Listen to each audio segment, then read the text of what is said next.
Atas dihubungkan Pak.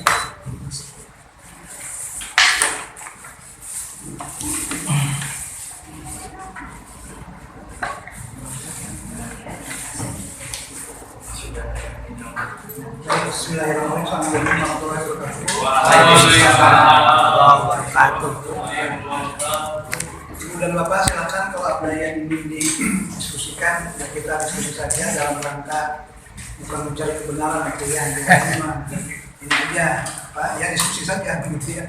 Dalam perspektif keilmuan kan diskusi itu sebuah hal yang biasa ya.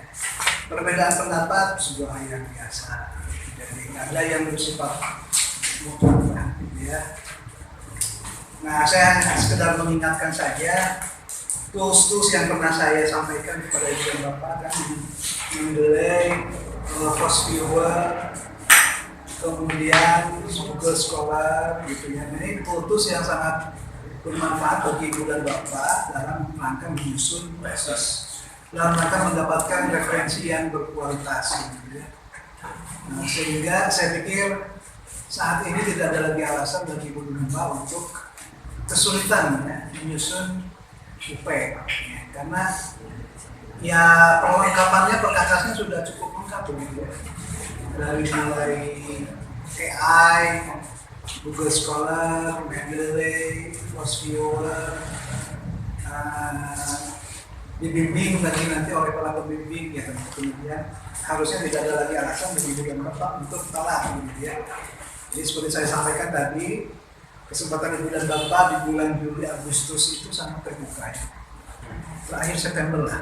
September itu kan kita sudah masuk lagi ya, masuk kuliah lagi. Jangan sampai kemudian Ibu dan Bapak masuk kuliah itu masih punya beban belum sampai begitu ya. Nanti ini lagi kan masuk kuliah di semester 3 itu sudah banyak lagi tugas. Nah, harusnya masuk semester 3 itu sudah turun ke lapangan ya. Turun ke lapangan ambil data ya. Bikin kuesioner, turun ke lapangan, si ngolah itu bisa di Oktober ya, Oktober November itu ngolah menuangkannya menjadi bab 4 itu bisa di Desember Januari lah ya, maksimal Februari lah sambil bimbingan. Jadi seharusnya timeline-nya agak cukup leluasa ya kalau Ibu dan Bapak bisa UP di bulan Juli, Agustus, September. September tapi dengan catatan Septembernya sebelum kuliah kita mulai ya. Karena kalau kuliah mulai kan sudah mulai banyak tugas gitu ya, diskusi macam-macam lah. Akan lebih enak kalau Ibu dan Bapak sudah UP begitu ya di bulan September sehingga ya turun ke lapangan. Kemudian saya menemukan kemarin ada mahasiswa bimbingan, dia sudah bikin kuesioner. Saya tanya dari mana dasarnya? Dari AI gitu, suruh ChatGPT bikin. Nah itu sebuah cara yang salah. Jadi begini, kalau Ibu dan Bapak mau memanfaatkan AI, jangan langsung dia suruh bikin angket. Tapi Ibu dan Bapak cari dulu referensi yang tepat ya. Pakai Google Scholar, misalnya manajemen strategik ya, pakai strategik Q1 lah, yang artikel gitu ya. Nah ini kan manajemen and ekonomik, tapi ada ekonomiknya kan.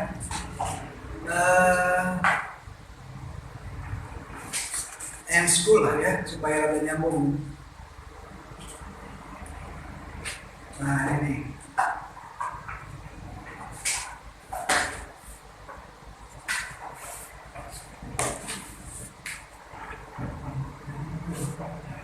misalnya kita ambil ya mana nih, udah nyambung ya.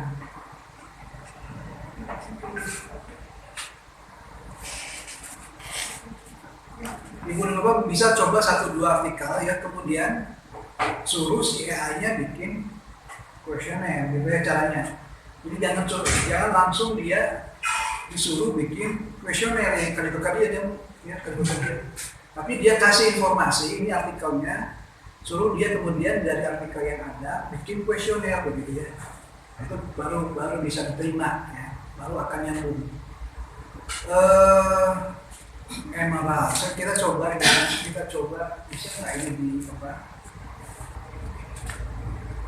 Di download.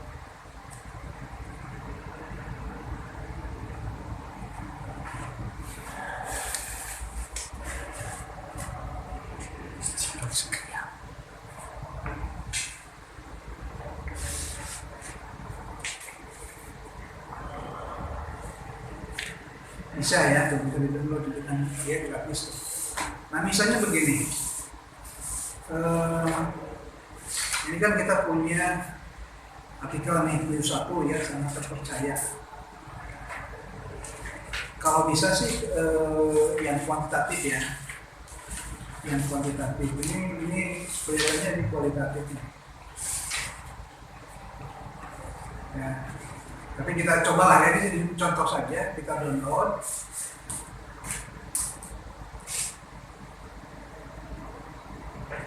Kemudian kita coba minta bantuan dari KI untuk bikinin kuesioner. Jadi begitu caranya, jangan langsung dia bikin kuesioner, nanti kan ketukan dia.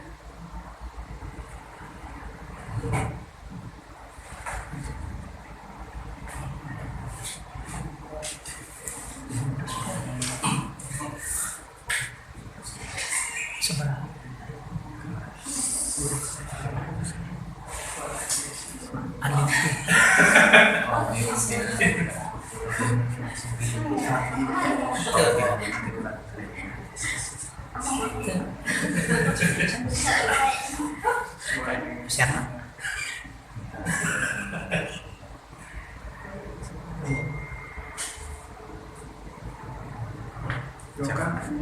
Persepsi terhadap perencanaan. Dino gratisan tiasa gitu. Biasa ngelampirkan file. Ya. Kalau ada bisa. Iya, pro ya mah. Bayar itu sih. Saya tesis mah tesnya. share tuh. Ibu dan bapak kan langganan sebulan lah ya, Iya. 320.000. Tapi kan manfaatnya besar sekali, banyak sekali. Ya sebulan itu manfaatkan betul-betul gitu ya. Udah cukup sebulan cukup. Iya, sedayana. Kalau Satu akun. ya bagi-bagi aja, bagi Iya. digilir gitu ya. Satu akun gitu. Ya gitu ya. Ini kan dia sudah nih. Dia mereferensi kepada artikel berkualitas. Ya, dia bikinkan kuesionernya. Mantap pun. Nah, gitu ya. Jadi pada 8,5 juta.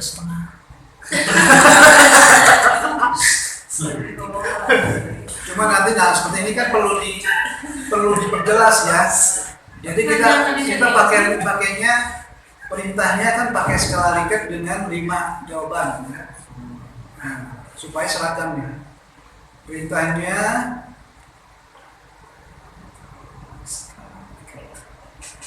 Likert. memakai Yang bersumber. skala Likert dengan pilihan 5 jawaban supaya seragam ya. Kalau tadi kan ada yang 3, ada yang 5. Pasti aku. Pindah bisa nggak ya? Nah ini kan bisa dipakai untuk multi group nanti kan, usia, posisi di sekolah kan. Smart PLS ya. Iya. Coba. Hari santri mah udah Begitu gratis. ya menurut caranya. Jadi jangan pilih satu referensi yang berkualitas tapi yang nyambung. Misalnya kalau ibu dan bapak kuantitatif ya carinya yang kuantitatif. Nanti di sininya ya di mana tadi nah di sininya nih. Nah di sininya kan yang kuantitatif yang nyambung dengan topiknya. Download kemudian ya kalau misalnya si artikelnya sudah punya kuesioner pakai langsung gitu ya. Tapi kalau misalnya belum tadi, jadi ya jangan langsung perintah dia bikin artikel karena kalau begitu ini ngaco. Referensinya dia asal saja. Tapi kalau kita kasih dia satu referensi kemudian kita suruh dia buat artikel, buat kuesioner dari referensi yang ada, ini akan akurat. Pasti akurat. karena referensinya jelas, gitu ya. Itu cara untuk membuat kuesioner dengan kan kadang-kadang kelemahan mahasiswa itu tadi ya saya singgung di depan. Jadi hal-hal yang bersifat normatif gitu ya. Yang kalau ditanya kepada orang ya jawabannya pasti sangat setuju. Ya, karena dia mengukur persepsi. Nah seperti ini nih. Komunikasi antara manajemen dan staf dalam perencanaan strategik sudah sangat baik. Ini kan dia ditanya kondisinya, bukan ditanya konsep ya. Ya, beda kan? Kalau konsep komunikasi antara manajemen dan staf akan membuat perencanaan strategik menjadi lebih baik. Itu kan konsep. Kalau orang ditanya seperti itu, jawabannya pasti sangat setuju atau setuju. Udah konsep kata mah. Tapi kalau ditanya seperti ini, apakah komunikasi antara manajemen dan staf sudah dalam perencanaan strategi sudah sangat baik? Dia akan kemudian menjawab sesuai apa yang dia alami kan? Bukan konsep lagi, tapi persepsi dia terhadap apa yang dia alami. Itu bedanya ya. Nah ini juga harus hati-hati gitu ya. Jadi salah bertanya, salah jawaban, hasilnya nanti salah begitu ya. Sesat di jalan. Begitu ya. Itu juga sangat hati-hati. Saya sering memperhatikan di sidang tesis itu kadang-kadang pembimbing AB begitu ya. Padahal tugas pembimbing itu salah satu yang cukup penting menurut saya adalah memastikan kuesionernya bagus. Karena itu yang dipakai. Ya, nanti diingatkan saja, dikonsultasikan ya. Jadi misalnya begini, Ibu dan Bapak bikin sendiri kuesionernya, lancar, kemudian konsultasikan. Nah dengan cara seperti ini paling tidak, nah ini kan evaluasi terhadap pelaksanaan rencana strategi dilakukan secara rutin. Jadi ditanya, evaluasinya rutin nggak dilaksanakan? Kalau rutin dia sangat menjawab sangat setuju. Kalau tidak dilaksanakan dia jawab sangat tidak setuju. Jadi memotret persepsi responden terhadap apa yang dia alami begitu ya. Terhadap konsep-konsep, bukan ditanya soal konsep. Ya, kalau ditanya soal konsep pasti jawabannya sangat setuju, sangat setuju. Di 5/4 itu bias dan akan menyesatkan hasil penelitian. Jadi kata kuncinya menurut saya yang penting adalah kita memiliki instrumen yang baik, yang bagus, karena itu menjadi alat kita untuk menggali data. Kemudian uji cobakan ya, uji cobakan berkali-kali kalau bisa, tapi jangan kepada responden yang sama. Ya, jangan boleh kepada responden yang akan kita jadikan responden, tapi jangka waktunya nggak boleh sekarang diuji coba, besok kita masih ingat tuh. Ya, itu karena sebabnya kenapa? Ya, jadi kan kalau kita Bapak Ibu sekarang saya kasih kuesioner, Bapak Ibu ngisi, besok saya kasih kuesioner lagi, masih ingat beberapa jawaban itu masih ingat. Jadi guys di KDW gitunya bakal nanti ada ya. Kenapa ya? Sebabnya jangan kepada responden yang sama, atau kalaupun misalnya kepada responden yang sama, beri jarak supaya dia tidak ingat. Itu salah satu cara untuk menguji ya. Jadi kemudian kita mendapatkan jawaban dari responden yang betul-betul genuine gitu ya, betul-betul tidak ada rekayasa apapun. Dan salah satu syaratnya adalah mereka mengerti. Ya. Bukan hanya kuesionernya bagus, tapi si respondennya juga mengerti. Pastikan bahwa responden itu mengerti. Tanya gitu. Kalau bisa sih Google Form memang bisa kita ini ya, tapi sebaiknya ada semacam feedback nanti ya di bawah. Ya, kita misalnya kalau susah nih ketemu pakai Google Form nggak apa-apa, tapi di bawah tuh ada semacam kuesioner terhadap kuesioner begitu ya. Tanya tuh kuesionernya bisa dipahami nggak? Tanya bagian mana yang Ibu dan Bapak merasa ragu supaya kemudian kita bisa memastikan kuesionernya betul-betul bisa mereka pahami. Jangan sampai kemudian mereka asal isi saja, sehingga kemudian tujuan kita tidak tercapai, gitu ya. Jadi saya pikir pemanfaatan AI itu sekarang sudah keniscayaan, tetapi ya harus tepat juga, gitu ya. Jadi jangan langsung tadi suruh dia bikin, Bapak Ibu masukin judulnya, suruh dia bikin kuesioner, salah gitu. Nanti kemana-mana tuh. Cara yang lebih tepat seperti ini ya. Nah, itu kan sudah pasti dia merujuk kepada artikel yang sangat bagus. Nah, itu sehingga kan pertanyaan-pertanyaan pun sudah bagus ya. Nah, bertanya pun juga memberikan perintah juga harus bagus kan ya. Nah, kan beda dong ya. Kita tadi beri perintah seperti ini. Tolong buatkan kuesioner ya, merujuk kepada artikel, tetapi kemudian kan ada yang jawabannya sampai E, yang 5, ada yang 3. Nah, ini kan nanti kita akan kesulitan mengolah datanya. Jadi kemudian kita perlu secara spesifik memerintahkannya. Ya.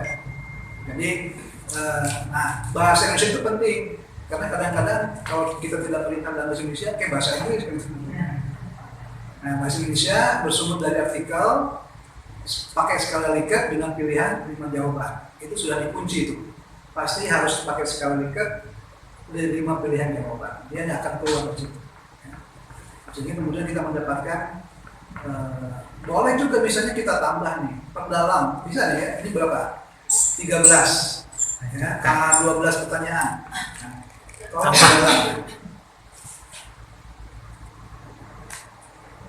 menjadi 20 pertanyaan tanpa apa istilahnya tumpang tindih ya.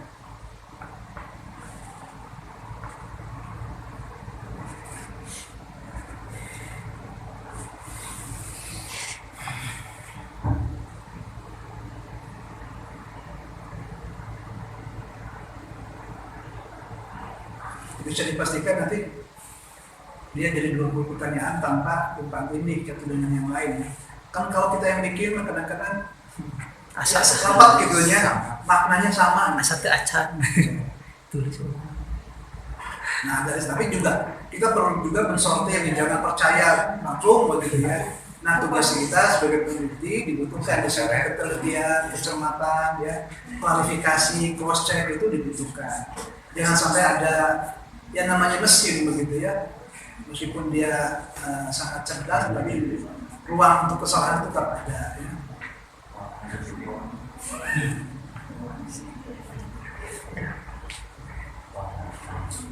Gitu ya, udah Bapak untuk mengenai kuesioner. Karena saya menganggap ini penting sekali ya, kuesioner itu pedoman wawancara juga demikian untuk yang kualitatif.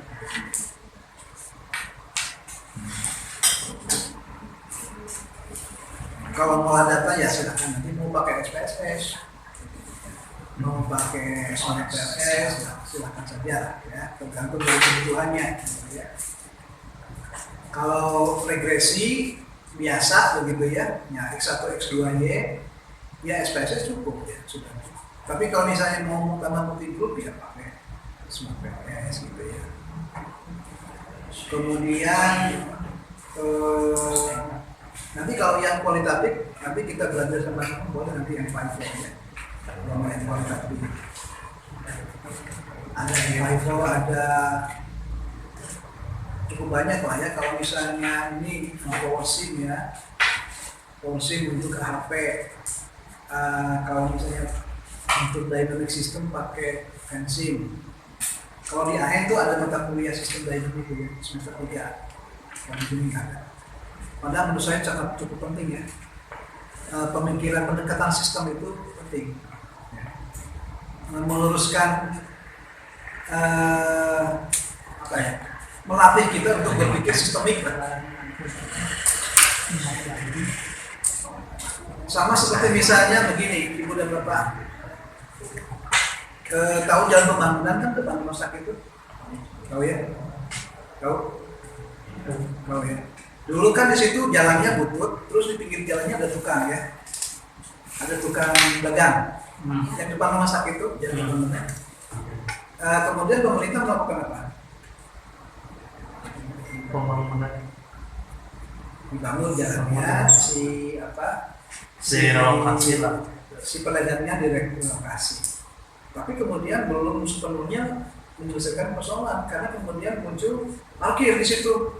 Tukang dagang itu parkir aja parkir mobil atau sama-sama kayak.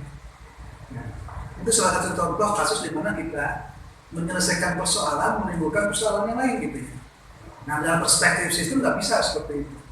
Kita harus punya sebuah kebijakan yang menyelesaikan berbagai persoalan secara sekaligus. Memang di situ sudah ada plan dilarang parkir, tapi tidak diawasi. Jadi kemudian orang abai gitu ya, parkirnya dirinya. Nah, itu perspektif pendekatan sistem penting ya. Di AN itu semester 3 itu ada tuh mata kuliah gitu ya. Karena saya yang menginisiasi itu, sekarang saya menganggap di tengah kompleksitas permasalahan pada saat ini, pemahaman terhadap pendekatan sistem itu penting ya. Melatih kita. Sama seperti ketika terjadi kebakaran di Gunung Bromo tahun kemarin ya, ada yang foto apa? Pelet, kemudian kebakaran, tapi kemudian kan muncul berkah. Ya, muncul berkah dari kebakaran itu, kemudian tumbuh rumput yang luar biasa indahnya kan. Nah, dulu nggak kepikiran sampai situ. Nah itu kan dalam pendekatan sistem sebetulnya bisa dihitung, gitu ya. Tulis minusnya bisa disimulasikan.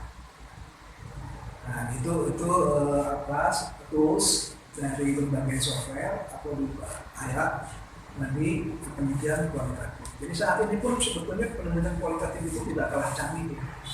Tidak kalah canggih dibanding penelitian kualitatif. Bahkan sekarang ini mungkin orang-orang yang teknik gitu, eksak itu sudah mulai tertarik dengan penelitian kualitatif begitu ya. Karena sebetulnya kan dalam mana kuantitatif kualitatif. Ya kualitatif itu terkini, metode terkini. Karena kualitatif itu ya sudah lebih dulu lahir.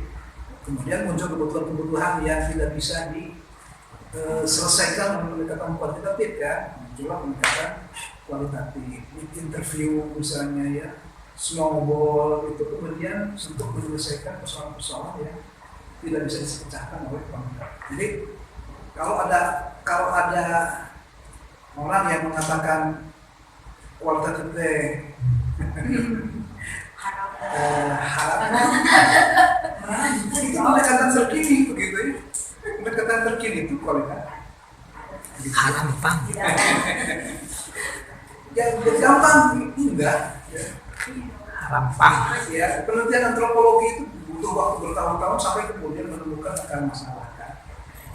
Gampang gitu kalau jadi yang kalau hanya sekedar melakukan wawancara kemudian melaporkan ya bukan kualitatif itu Mbak ya. Itu melaporan dinasti. Kualitatif kan justru yang susah itu dianalisis ya. Karena kita perlu menganalisis berbagai perspektif. Data kita perlu analisis, pendapat orang yang berbeda-beda kita perlu analisis, kita perlu mengobservasi, jadi kemudian muncul triangulasi. Apakah itu lebih gampang dibanding kuantitatif yang 30 menit beres? Menurut saya sih jauh lebih susah. Karena yang itu tadi sistem, karena kita teliti itu sistem, ya, orang, perilaku. Ya, jadi saat ini tools untuk membantu kita dalam penelitian kualitatif itu kan banyak gitu ya. Nah, saya kan pernah mencontohkan N5O ya, dulu macam-macam lah. Ya.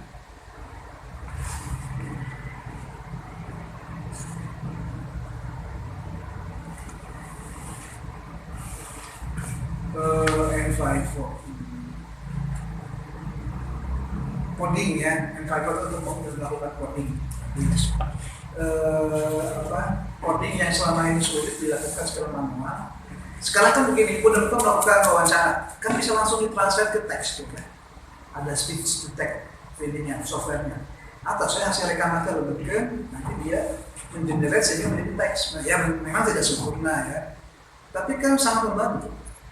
Presisinya itu validitasnya itu 90%. Memang kita masih perlu edit gitu ya, tidak belum 100%, tapi kan sudah sangat membantu. Bandingkan kalau kita mesti dulu kan kesulitan penelitian kualitatif itu ya coding, transfer dari hasil wawancara ke teks gitu ya. Kemudian dari teks ini bikin coding. Dari coding ini kemudian dianalisis panjang gitu ya, sampai kemudian kita telah memiliki resume intisari. Nah sekarang itu sehari beres. Sehari beres. Bahkan si AI ini bisa disuruh menginterpretasikan gambar sekarang ya. Gambar beda. Kemudian suruh dia menganalisis gambar bisa. Mimik muka gitu ya bisa.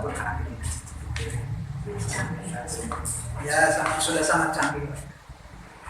Ya itu jadi saya pikir itu ya benar-benar jadi tolong dicamkan ya. Kalau perlu dibuat dalam satu lembar kertas itu targeting targeting lulus UP target Agustus ya. Lulus target Maret. Nice. Setiap simpen enak kaca gede ya. teringat ya kan masing-masing dari kita tuh sibuk ya pastilah sibuk. Sok sibuk. Jangan so sibuk. Jangan so sibuk. Tapi kan semua orang sibuk, tapi ada orang yang lulus dengan lebih cepat dibanding orang yang lain kan begitu ya. Kenapa kemudian orang lain bukan kita gitu? Ya, nah kita yang harus kemudian mengusahakan agar ada kendala pasti gitu ya. Bertemu dengan dosen pembimbing, berkonsultasi, tapi bisa dipecahkan kok ibu. Dosen pembimbing kita bukan orang luar negeri, ya, yang bisa dihubungi, bisa dikontak, bisa dikomunikasikan. Ada kendala masalah komunikasi, ya dipecahkan, konsultasikan dengan kami di sini supaya kami bisa bantu. Kalau menemui kendala komunikasi dengan dosen pembimbing, jangan paksa juga. Nah, dosen juga. Saya sering alami lah. Misalnya saya dapat WA nih dari mahasiswa bimbingan. Saya sedang rapat misalnya, nanti saya baca. Ya lah, udah saya seminggu, kata ingat gitu, bahwa saya dapat WA kan. Bisa seperti itu, gitu. Karena kesibukan dan lain-lain.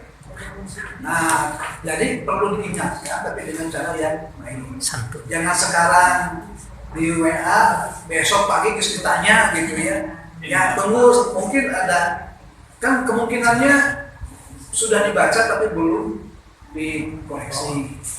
Atau kemungkinan seperti tadi, sudah baru dilihat saja dan lupa begitu ya. Ada banyak kemungkinan. Nah, ingatkan beberapa waktu kemudian ingatkan dengan bahasa yang baik, mengingatkan saja begitu. Jangan ada memaksa gitu. Memaksa gitu ya. Ya. Nah, nanti kalau misalnya sudah berkali-kali Ibu dan Bapak belum mendapat respon yang baik, komunikasikan dengan kami. Itulah manfaatnya tadi informasi pembimbingan ya. Kita kan kalau dasarnya ada, ini data yang kami dapatkan itu si mahasiswa kita bisa menyampaikannya kepada dosen pembimbing gitu ya. Mengingatkan dengan halus lah gitu ya. Mengingatkan dengan halus pada dosen pembimbing agar segera mempercepat proses pembimbingan. Sebaiknya sih Ibu dan Bapak punya grup WA dengan rekan-rekan dengan para pembimbing. Kalau saya sih ada dengan para pembimbing, dengan mahasiswa pembimbing supaya ya kalau misalnya saya belum respon nanti para pembimbing sekolah. Begitulah. Karena kan kita ingin mendorong mahasiswa jangan lama-lama dulu gimana. Kita sih inginnya 18 bulan itu beres semua. Tapi itu belum pernah terjadi. Harus. Ya, belum pernah Tes 18 bulan beres semua. Rekor Ya, maksimalnya yang paling bagus itu 50%. 50% sebetulnya sudah sangat bagus ya. Karena kan Ibu dan Bapak itu sebetulnya jatahnya itu yang normal 24 bulan kan, 4 tahun, 4 semester. Jadi kalau lulus di 20 bulan teh, 24 bulan lah, itu masih normal, masih bagus. Tapi kan kita ingin dorong di 18 ya. Tetap di semester, tetap 4 semester, tapi lebih cepat gitu. Tetap 4 semester karena nggak boleh S3, S2 itu nggak boleh 3 semester. Prematur. Ya, aturannya 4 semester. Ya, akselerasi. S3 aturannya 6 semester. S3 6 semester sekarang. 6 semester. Jadi 3 tahun sudah bisa beres sekarang ya.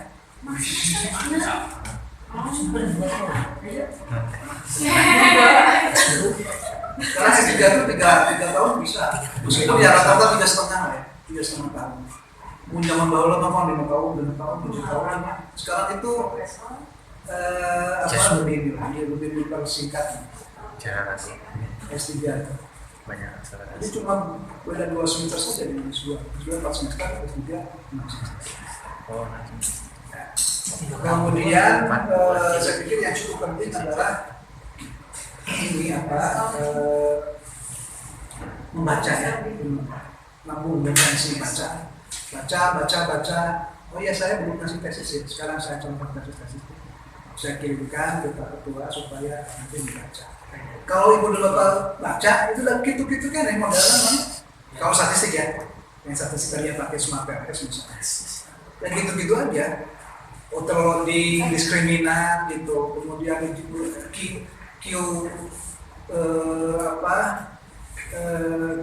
kuadrat, F kuadrat, R kuadrat, gitu. Indirect effect, gitu aja sama. Pemika mau lokus ningatin contoh-contoh tesis makan ayam di pesantren. Nah begini. Nguping di Prof mendingan seperti Formal. MI, MTS, MA. Gimana? Lembaga formal. Lembaga formal. Formal ya. Seperti pesantren mati lebat suruh. Ya, begini Bu Bapak, kan saya pikir pernah saya sampaikan di awal ya. Ibu dan Bapak teh kepakaran itu manajemen cuma ada ember Islam itu di sini itu formal. Nah, lembaga formal yang sementara ini diatur ya ini sekolah ini boleh di pesantren, tapi pesantren yang boarding misalnya. Bukan pesantren sama yang murni. Nah, karena biasanya kan manajemennya yang pertama dia manajemennya soal manajemen tradisional kan. Sementara yang sudah formal itu lebih terukur manajemennya. Diukur diatur oleh kebijakan gitu ya. Itu sih pertimbangannya. Nah kemudian udah barangkali yang ibu lupa kan sudah tertopik ya. Nah, inilah diskusi saja. Jadi sebetulnya kan ketika kita bicara manajemen, ingat ya, core keilmuan berguna manajemen. Cuma ada embel-embelnya pendidikan Islam, jadi lembaga-lembaga. Tapi kan ilmu manajemennya itu masih melekat. Jadi misalnya manajemen strategik itu boleh diteliti, udah Bapak. Manajemen keuangan, agile leadership, pemimpin yang lincah, konsep agile management, itu bisa diteliti. Jadi jangan hanya sekedar kurikulum, gitu ya. Apalagi yang kinerja, konsep manajemen itu kan luas, dari mulai perencanaan sampai evaluasi misalnya, perencanaan strategik, apalagi itu, ya konsep manajemen lah, planning, organizing, activity, controlling, gitu, sampai sampai luas sebetulnya. Nah itu ya saya sih belum melihat kekhasan kita tuh di mana gitu ya dalam pendidikan kita. Jadi kadang-kadang lebih cenderung ke pendidikan ya. Nanti sekian pendidikan pada manajemen gitu kita tuh manajemen. Cuma beda ayah di MTS, di MA, tapi kan core keilmuannya manajemen. Ini yang juga pernah dikritik oleh asesor dulu ya. Prof. Sugiono kan pernah kesini, Prof. Sugiono asesor. Tahu kan Prof. Sugiono ya? Iya, Sugiono. Sampai sekarang tuh masih WA-an sama saya. Kalau ada buku baru, pernah kirim juga buku baru ya. Terus salah satu komentarnya dulu itu ini tuh manajemen pasti ya nggak tegas gitu. Ke manajemennya tuh nggak tegas. Jadi condong pendidikan Islam beda ya kan. Itu ya, tapi ya ini diskusi saja ya.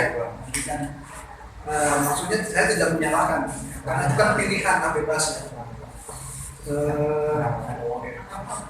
Tergantung dari pembimbing saja. Tapi dalam konteks keilmuan prodi kita itu ya sebaiknya menurut saya kita perlu mencari kekhasan kita.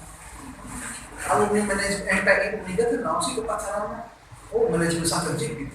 Jadi kalau ada mahasiswa ingin menggali lebih dalam manajemen strategi sekolah, itu kalau MPI dia kan gitu ya. Tak juga ya, abang nanti aja gaduh pak. Makanya. Tanah. Kanggo tugas akhir. Tugas akhir. Kan Bapak sudah bimbingan. Tak can mengerucut gitu. Kira kemarin tuh saya ngebimbing ini loyalitas. Karena mahasiswa saya itu di tesis itu loyalitas. Kan tanahnya nyuhunkeun. Kan baru saya ingat saya baru tuh ada orang yang meneliti mengenai loyalitas. Loyalitas itu masuk ke ranah manajemen enggak? Bisa masuk.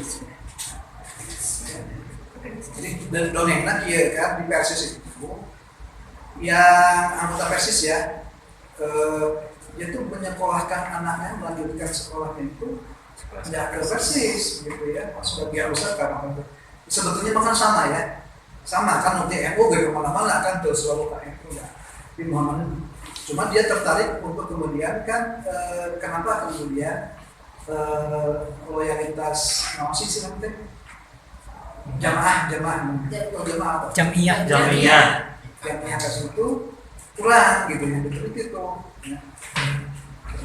Pak Pemi itu baru mau sidang sekarang. Oh iya. Pemi kan?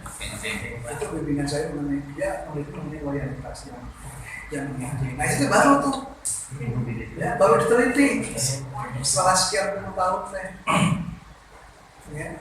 Nah, saya pikir gitu ya kan banyak yang menarik sebetulnya dari hanya sekedar kurikulum, kinerja guru, efektivitas program, sebuah sekolah misalnya kenapa ada yang sekolah yang berdekatan, ada yang laku, ada yang enggak, kan menarik untuk diteliti banyak. Kamari manu atas direncanakan teh kanggo kepemimpinan transformasional. Mana menawi yang enggak biasa di ya kemungkinan itu juga masih jarang ya di Batu masuk yang jarang apalagi transformasi biasanya di kita itu ada kepemimpinan tapi kepemimpinan selalu konsep kepemimpinan saja kalau menurut Sibras itu kan kalau ketika kita bicara kepemimpinan kita perlu mengidentifikasi sebetulnya yang kita perlu itu gaya kepemimpinan transformasional itu kan gaya transformasional dan kan itu ada dua gaya yang sekarang ini terdianggap terbaru lah ya transaksional di satu sisi, transformasional di sisi yang lain.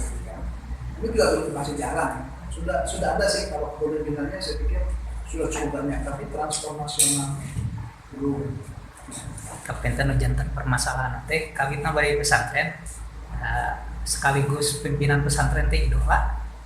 Tapi enten eta jantan objek saupamina di pesantren teh tiasa jantan lokus utami mangtos ngalih ke MTS MA di ditu aja teh mong sosok kepemimpinan anak tak sesuai ya harus juga itu kita perlu identifikasi apakah yang bersangkutan itu dari kepemimpinan transformasional atau tidak gitu kan jangan-jangan orang menganggap dia transformasional tapi ternyata otoriter misalnya kan jadi ketika kita tanya kepada respondennya yang mereka nggak bisa jawab gitu juga gitu ya itu juga harus hati-hati jadi jangan ini bagus gitu dia cek dulu tuh kalau kita kaitkan dengan gaya kepemimpinan, jadi gaya yang mana sih?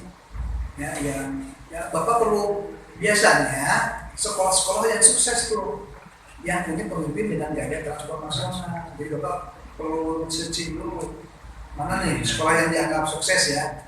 Nah itu ada kemungkinan si kepala sekolahnya atau pemimpinnya menerapkan, meskipun mungkin dia tidak sadar ya, dia tidak sadar bahwa dia tuh memakai gaya transformasional, tapi masuk ke konsep gaya kepemimpinan transformasional itu. Jadi jangan cari yang sekolah yang jelek gitu ya, nggak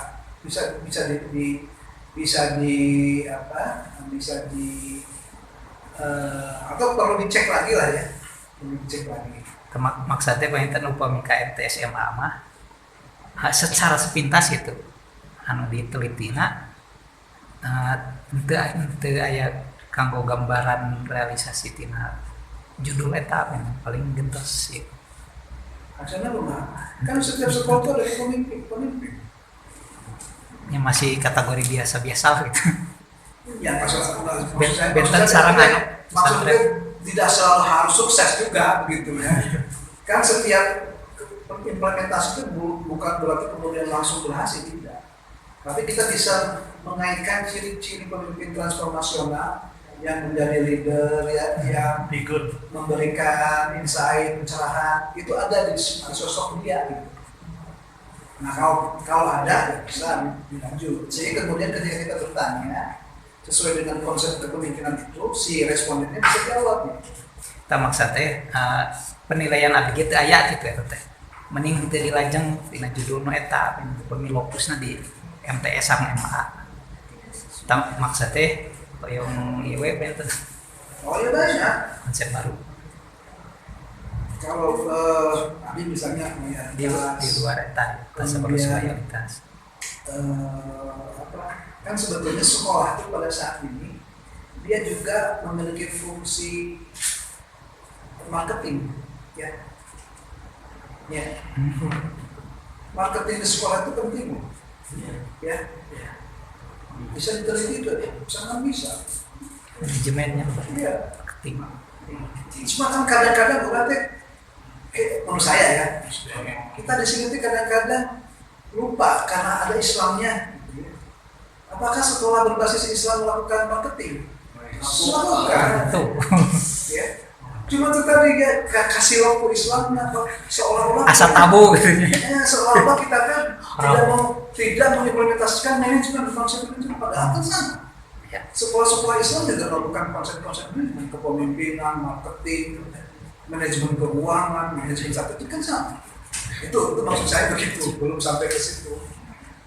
Jadi berputar di kurikulum, ya, kinerja guru, apa lagi lah. Padahal yang jadi manajemennya itu belum muncul gitu ya. Khas manajemennya itu tadi ya, marketing misalnya. Menarik itu diteliti. Kenapa sekolah sih yang satu itu sukses, kenapa yang satu belum sukses, ditinjau dari perspektif marketing, apa yang membedakannya kan menarik. Nah, belum sampai ada yang seperti itu. Ya, banyak itu. Jadi begini Pak, kalau Bapak mau luas, Bapak baca jurnal-jurnal manajemen. Telahkan itu di keilmuan kita, bagus. Supaya perspektifnya lebih luas. Hilangkan dulu Islamnya mah hanya di lokusnya saja. Ya, hilangkan dulu Islamnya. Soal nanti latar belakang kalau ada Quran, hadis itu tambahkan gitu ya. Tapi perspektif keilmuan manajemen itu justru harus kuat gitu. Menurut saya ya. Ya logikanya kan gitu ya. Logika kan gitu. Ya kadang-kadang kita terjebak kepada Islamnya. Sehingga kemudian kita cenderung ya pendidikan Islam, bukan ke manajemennya. Kalau manajemen itu tadi marketing pun masuk. Marketing, loyalitasnya tadi. Loyalitas, manajemen strategik, lagi manajemen keuangan, banyak tuh. Termasuk misalnya total quality management, konsep-konsep manajemen ya, benchmarking, TQM, apalagi Canva, model bisnis Canva. Itu jadi ini paradigmanya adalah bahwa sekolah-sekolah itu juga mereka melakukan fungsi-fungsi manajemen mudah. Jadi teori-teori konsep-konsep manajemen modern itu juga bisa dipakai di penelitian bulan Bapak gitu. Ya cuma sayangnya belum ada. Ya saya juga sebetulnya pengen tapi ya ini dulu gitu ya, jangan sampai kemudian dianggap terlalu menyimpang gitu ya. Saya juga adaptasi dulu gitu. Setelahan.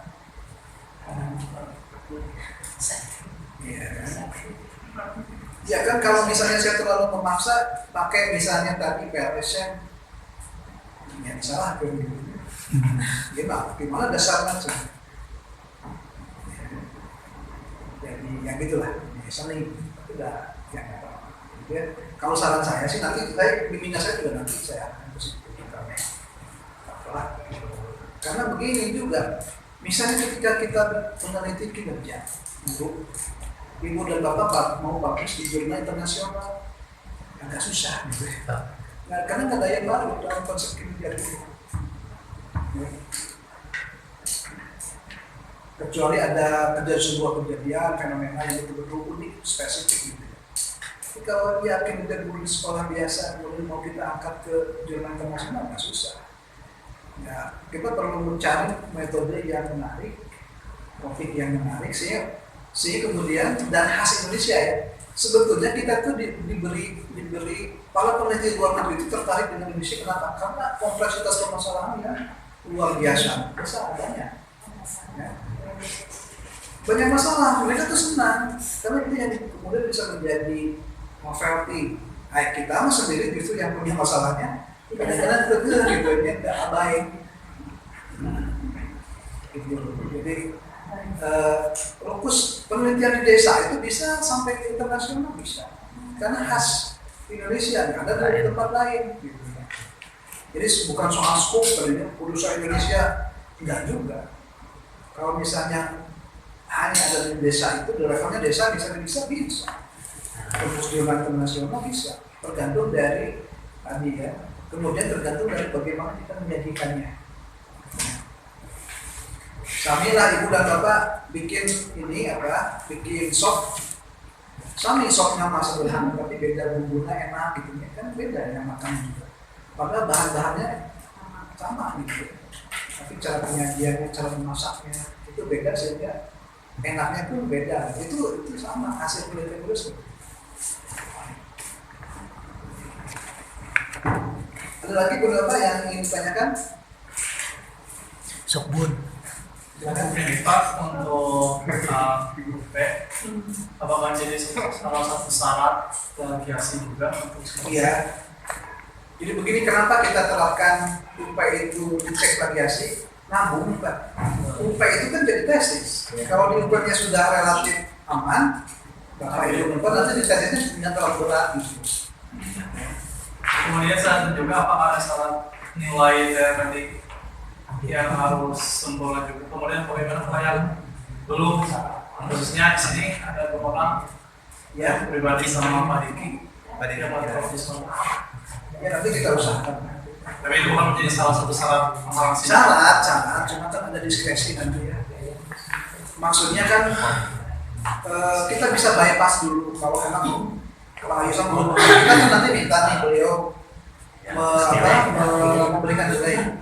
Tapi misalnya beliau belum memberikan nilai, sementara itu sudah mau UP, ya kan kita bisa buat kebijakan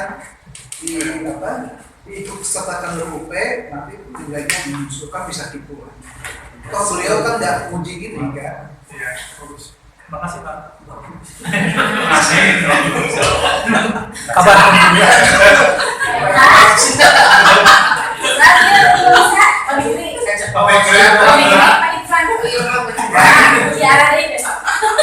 Ya, seperti itu kan hanya yang nanti ya bimbingannya, yang lain bang. Supaya itu tadi mengurangi konflik of interest. Ya kan nanti kan stabilitas. ya jadi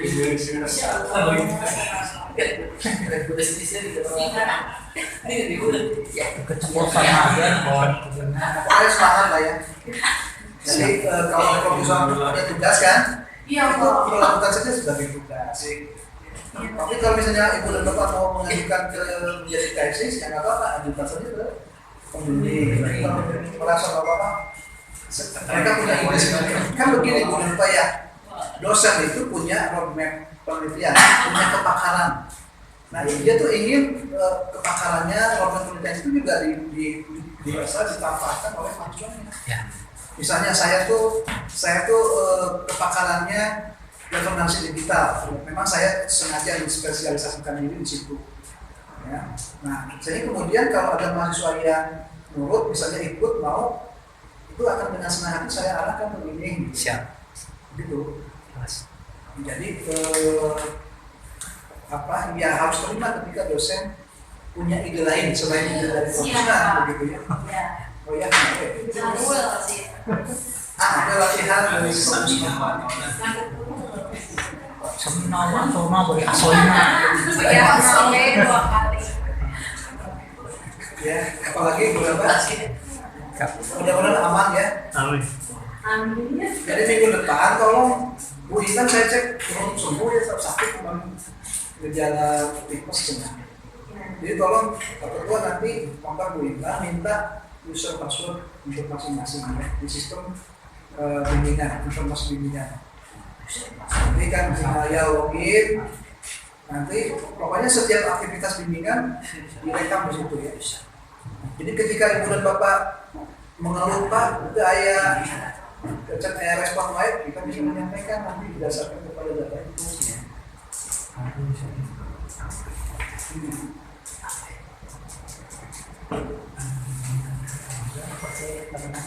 Masih ingat ya kalau ini Mendeley? Masih Pak. Itu mah Harus ya, harus karena itu kan jadi itu mah diamalkan selalu Pak. Nah, Masih ada. Ini nama kalah. kan, Publish or perish. publish or perish. Paris. Tapi kalau publish or perish sekarang ini, saya sih sekarang lebih senang pakai ini. Sekolah langsung. Bapak tahu kan caranya langsung langsung Ketik selesai. sudah pernah praktekkan masih dari ini. Tadi tim ini City. Iya, profil.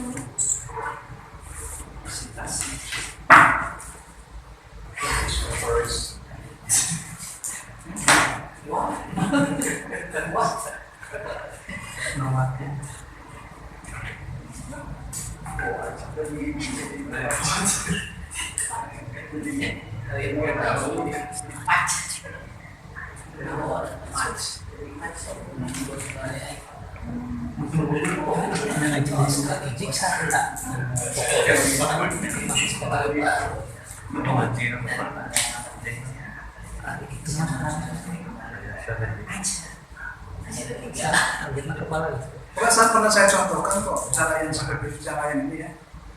Misalnya ini kita punya paragraf ini kan. Ini sih untuk kamu mana?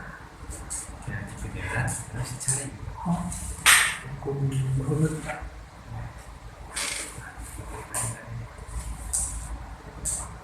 Kita punya paragrafnya. Perasaan sudah sering kali saya contohkan.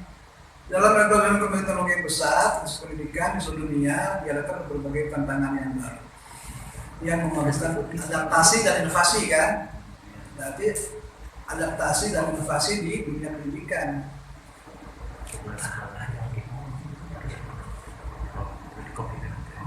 Kalau mau pakai bahasa Inggris ya, and innovative and education.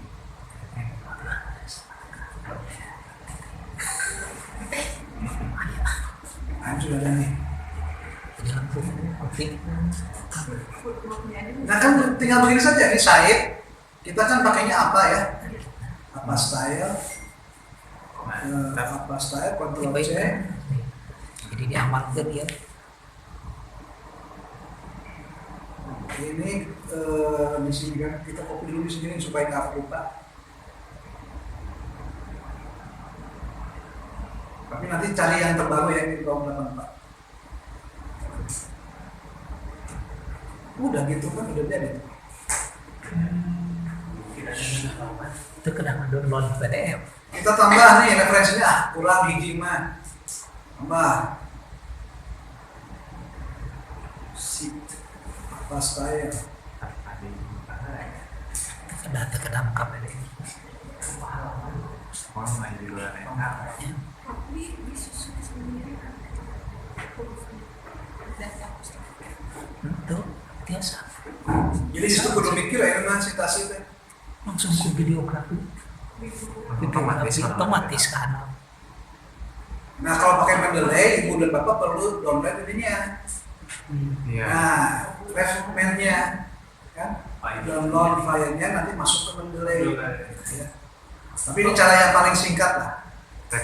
Nah, titik koma ya.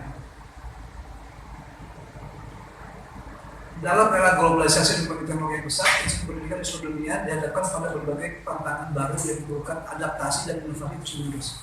Ini sudah punya referensi 2 jurnal internasional bereputasi. 2. Mau 5 juga bisa gitu ya. Kalau mau mah rajin 5 digiring. Kalau misalkan jurnal internasional, kita mencari membuka dibuka translate atau besar itu kan jadi kalau saya sih nggak perlu. Kan gini, dia itu, ini kan kita mensitasi ini, dia itu pasti bicara adaptasi di sekolah. ya. Kan ini mah hanya menjustifikasi saja. Di sekolah kan perlu ada adaptasi, ayah cek sah cek si dia Itu dasarnya. Oh, nggak kudu maca deh. Ya kalau mau ibu lupa mau baca ya Lebih bagus, kan? bagus gitu ya. Tapi kalau saya sih sekarang nggak lagi baca. Haram. Paling abstrak, paling jauh abstraknya gitu ya. Ini misalnya sudah merangkum. cari abstraknya nanti. Udah nggak perlu di abstrak itu kan ini nih. Abstrak itu sudah menggambarkan kan. Kan kita mah hanya perlu justifikasi yang mengaminkan narasi tadi kan. Ya, bahwa di dunia pendidikan itu Quran sunnah. diperlukan adaptasi dan inovasi. Cek saha, cek si Cameron, cek si DC, gitu aja. Kalau lu nggak baca referensinya, ya kalau lu punya waktu luang, menerjemahkan, baca itu bagus, sangat bagus. Tapi kalau seperti ini pun kan penting mah ayah dalil nah gitu ya, gitu ya. Jadi dengan cara seperti ini, satu paragraf ini ibu dan bapak bisa bikin 10 referensi. Nggak susah ya. Dengan cara seperti ini. Setiap kalimat yang penting itu perlu punya referensi. Dengan cara seperti ini gampang.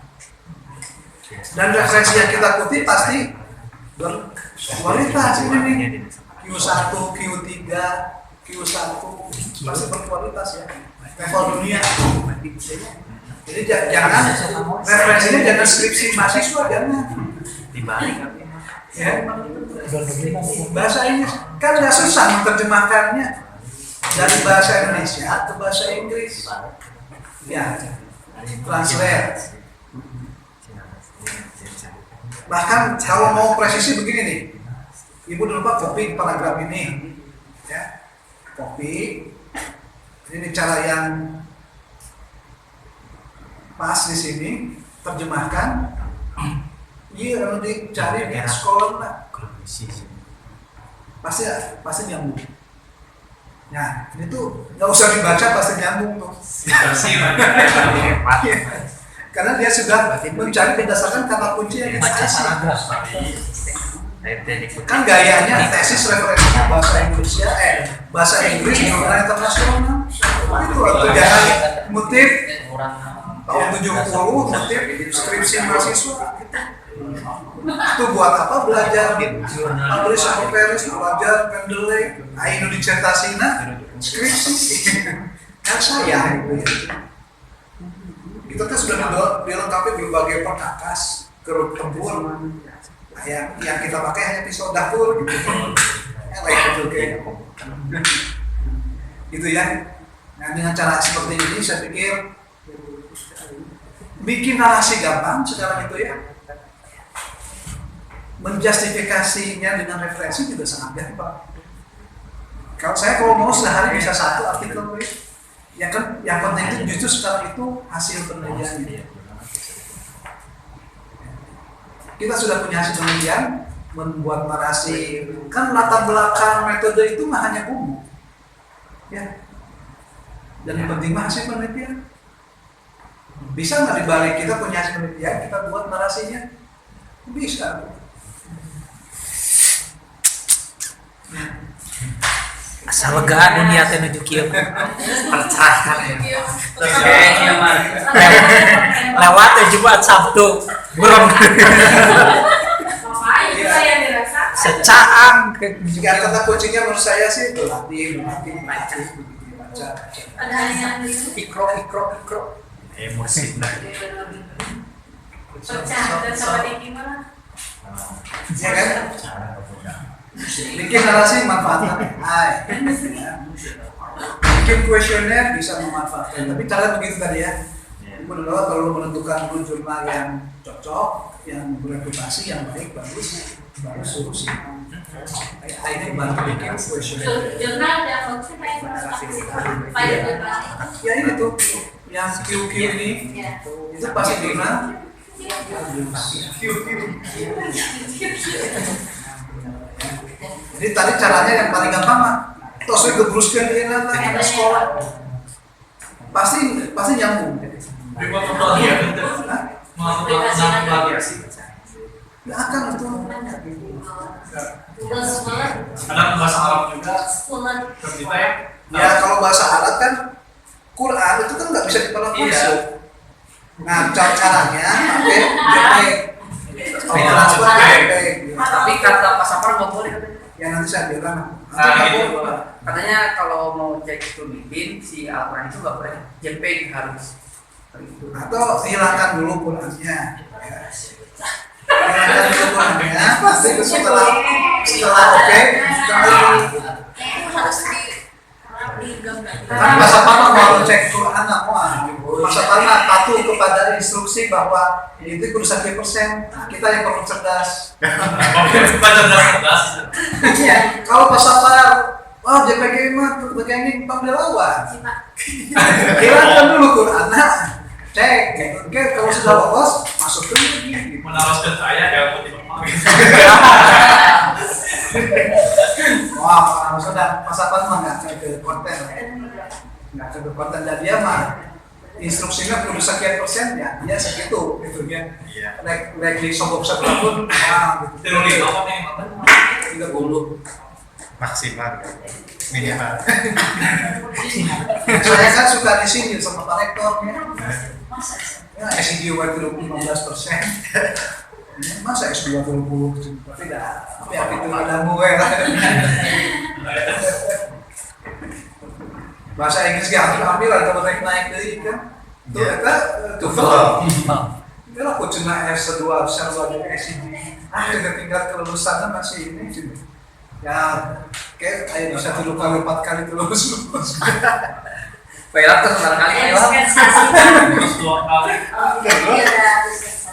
Padahal mau coba lah. Sampai Saya nggak berani menjanjikan. Terus misalnya 3 kali itu lulus, somewhere nggak gitu juga karena aturan Pak Rektornya kan nggak bicara begitu. Pak Rektor mah aturannya harus di atas 400 titik, like 10 kali, 20 kali. Visi perbaiki ditunggu hari ini. jangan Ya, Ibu Nova, mudah-mudahan ada lagi silakan. Mumpung ini mata kuliahnya tesis workshop gitu, kita bicarakan tesis. Karena saya kan tidak punya aman di mata kuliah yang lain kan, ya saya hanya statistik ya. Jadi nggak punya kapasitas untuk mengkaji. Nah, tapi sekarang ini kan waktunya begitu yang kita khusus tesis.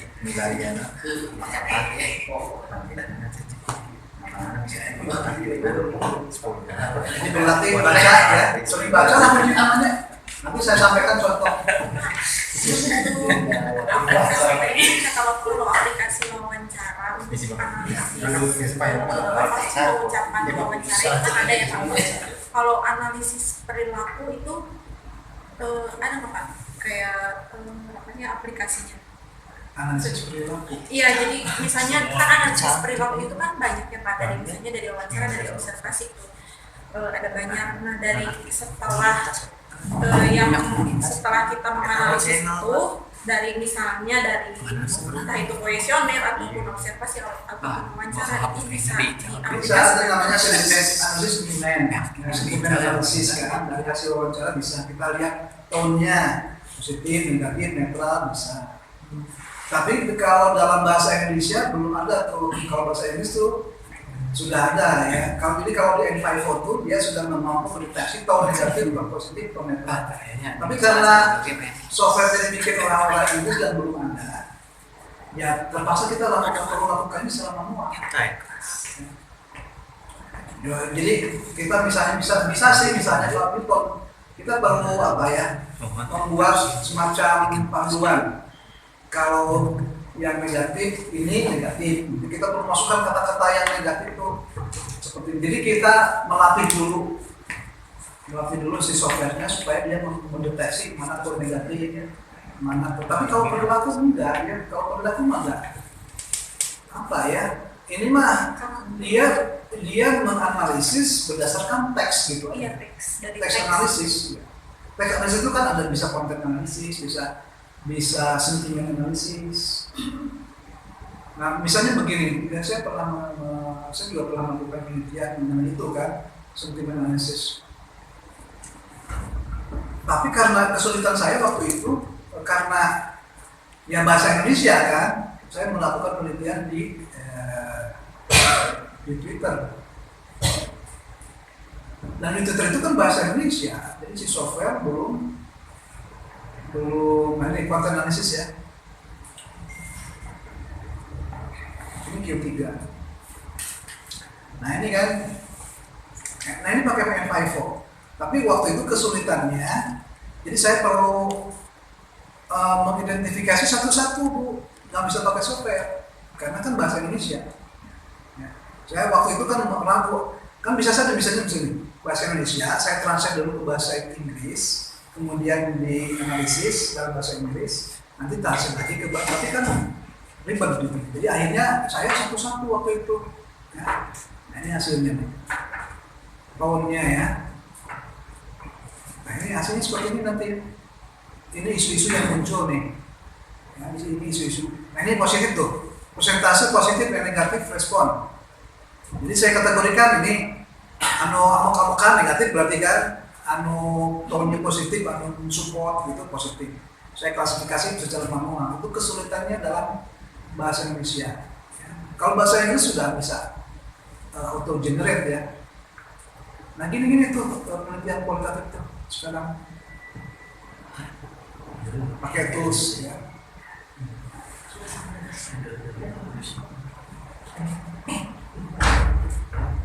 Itu Bu ya, jadi bisa, jadi teks analisis namanya, teks analisis pakai infrarogus juga bisa tuh ya.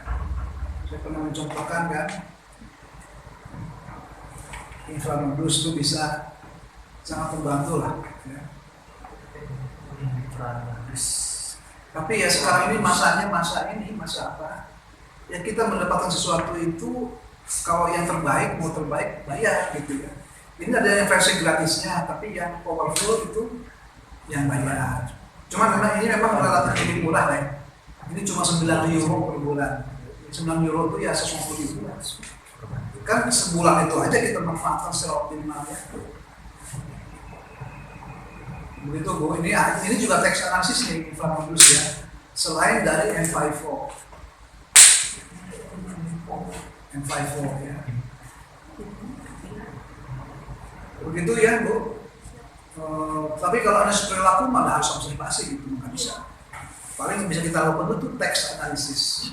Nah teks analisis itu bisa sentimen, analisis konten. Jadi yang kita maksud itu teksnya begitu.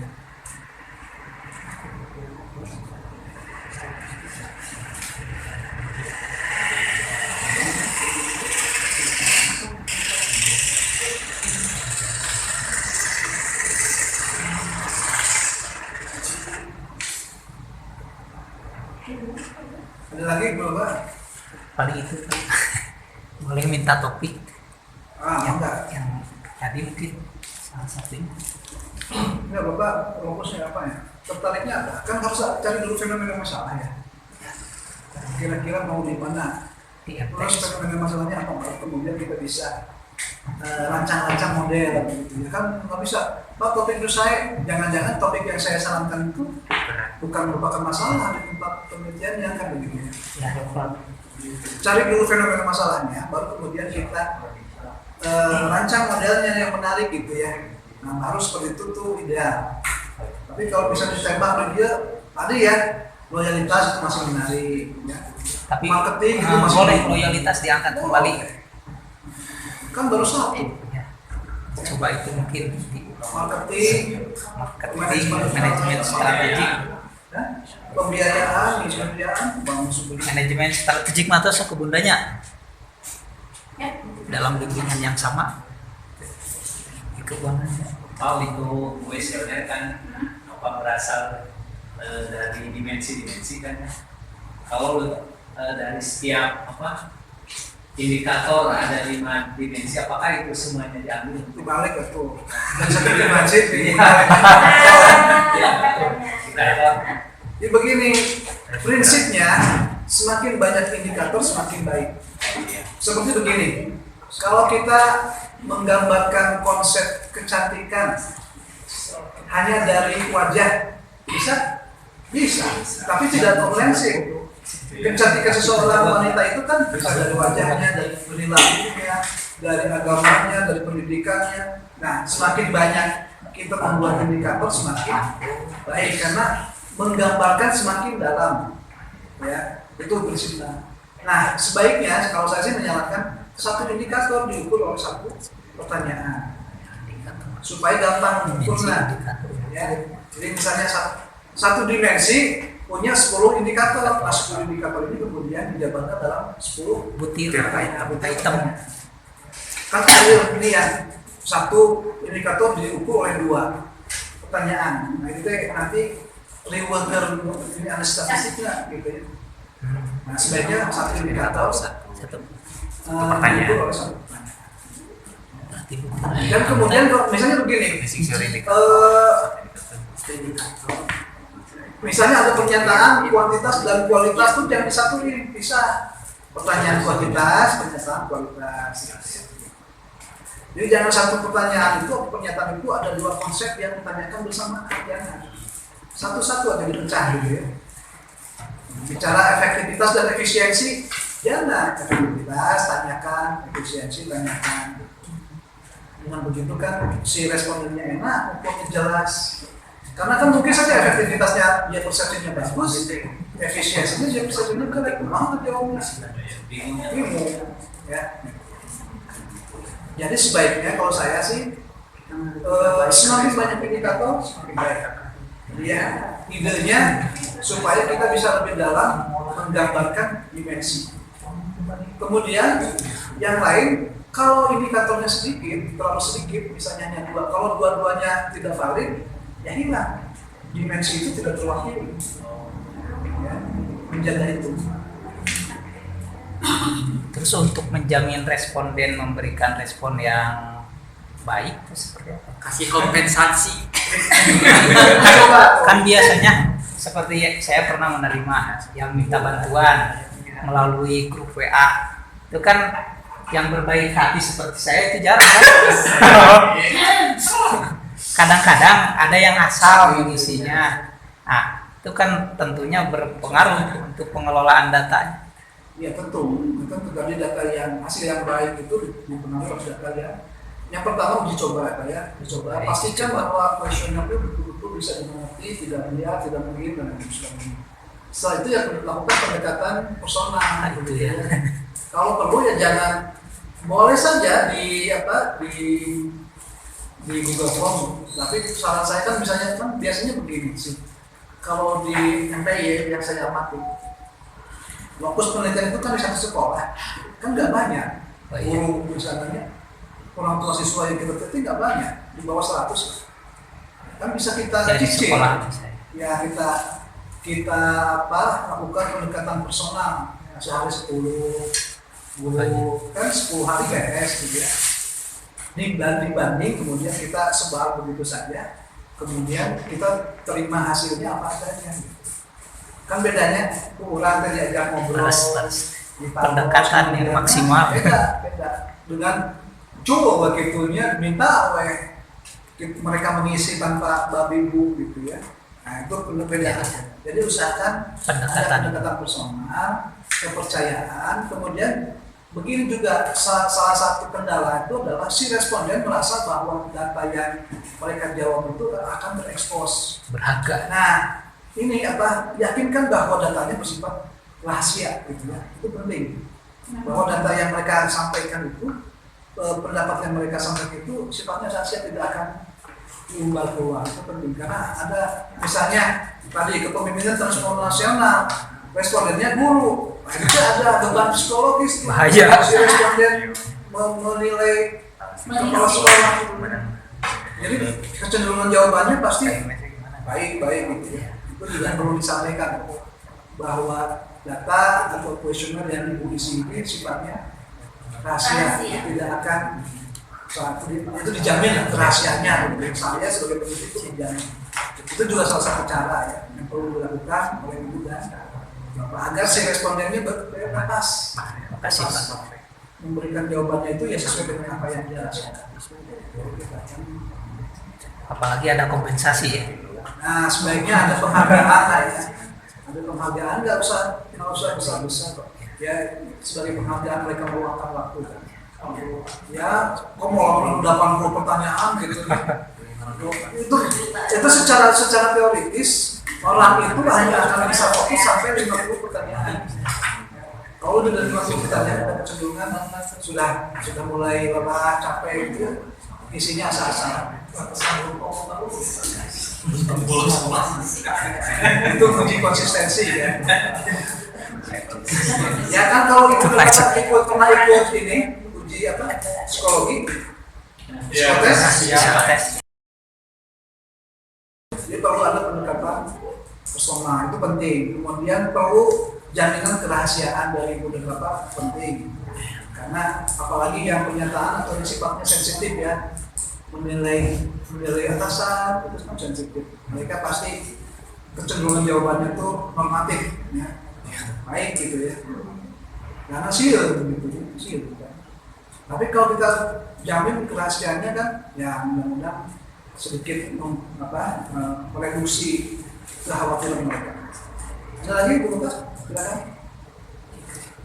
Kalau untuk loyalitas ini bisa bersifat umum atau seperti tadi kan dicontohkan seperti yang dari NU ke NU lagi Bisa kan? atau loyalitas sebagai guru mungkin atau bisa Loyalitas boleh. kan di swasta biasanya ya ngajegang di SD Ongko Kita mah bukan loyalitas sama kebutuhan. Iya. Iya kan? Nah, coba kalau mau dicukupi mah kemana kan gitu. Iya kan. Ya tapi menarik lah, kan apa ya? Saya sih mendorong lah. Yang topik-topik yang di luar kebiasaan kita ya. Kalau bisa sih ya topik-topik yang khas manajemen gitu. Yang belum banyak dieksplor. Cuma tadi kata kunci tetap pembimbing ya. Jangan lupa. Bapak tuh yang yang berinovasi itu tapi pengamatan pemimpin jangan juga begitu ya. Studi Bapak tuh lebih penting dari sekedar idealisme. Saya sih ini mah hanya sekedar dorongan saja. Dan sebagai orang yang peduli begitu ya. Atur nuhun. Ya kan tidak selalu yang ideal itu cocok gitu ya. Yang mungkin ada penolakan biasa. Sering kok saya di upaya di sidang itu dipertanyakan gitu, meskipun nggak langsung ke saya ke mahasiswanya, tapi kan selalu kasih dari mana gitu ya. Nah dan pengalaman itu kemudian saya mulai ya, karena bagaimanapun beliau kan guru saya juga, mulai menyesuaikan gitu ya. X1, X2-nya itu lah, tapi tambahan multi group gitu. X, Y, Z kenal lah, tapi tambahan multi group gitu.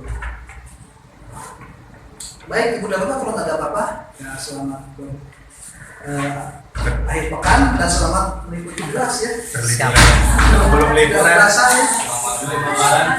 Tidak terasa sudah UAS kedua, sebentar lagi Surat cinta ya. Berbeda. Selamat mengerjakan revisi ya. Jadi terakhir absen dia. ya nanti saya usahakan soalnya Amin 1 lah ya. Amin setengah nih. Mau kerja kelompok. Amin 47 biasa. Saya itu tadinya mau bikin satu-satu soalnya beda gitu.